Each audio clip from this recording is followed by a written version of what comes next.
ठाणे जिल्ह्यातील महत्त्वाच्या वाहतूक प्रकल्पांपैकी एक असलेला कासार-बडोली उड्डाणपूल प्रकल्पाचा पहिला टप्पा अंतिम टप्प्यात असून उद्यापासून हा पूल वाहतुकीसाठी खुला होणार आहे, अशी माहिती परिवहन मंत्री प्रताप सरनाईक यांनी दिली.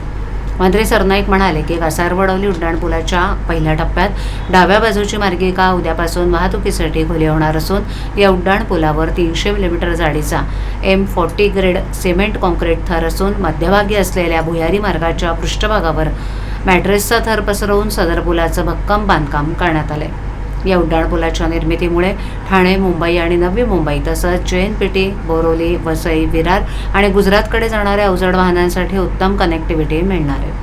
तसंच गुजरात ते JNPT दरम्यानच्या वाहतुकीला अडथळा न होता सुलभ मार्ग उपलब्ध होणार आहे. याबरोबरच वाशी ते ठाणे, नवी मुंबई कार्यालयात जाणाऱ्या वाहनांसाठी भुयारी मार्गाच्या निर्मितीमुळे गायमुख ते वाघबीड या मार्गावरील वाहतूक कोंडी कमी होणार आहे, असं प्रतिपादन मंत्री सरनाईक यांनी केलं.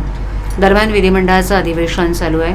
उपमुख्यमंत्री एकनाथ शिंदे हे कामकाजात व्यस्त असल्यामुळे त्यांच्या सूचनेनुसार उद्या दुपारी 2 वाजता या कासार-बडोली उड्डाणपुलाच्या उजव्या मार्गिकेचं लोकार्पण परिवहन मंत्री प्रताप सरनाईक यांच्या हस्ते होणार आहे. यावेळेला बोलताना मंत्री सरनाईक म्हणाले की लोकप्रतिनिधी या नात्यानं कासार-बडोली, गायमुख, घोडबंदर या भागात उड्डाणपूल व्हावेत, ही मागणी मी स्वतः केली होती. त्यानुसार तत्कालीन मुख्यमंत्री आणि मुंबई महानगर क्षेत्र विकास प्राधिकरणाचे अध्यक्ष एकनाथ शिंदे यांनी या प्रकल्पाला मंजुरी दिली. तथापि या प्रकल्पाच्या पूर्णत्वामुळे घोडबंदर मार्गावरील वाहतूक कोंडी कमी होण्यास मदत होईल.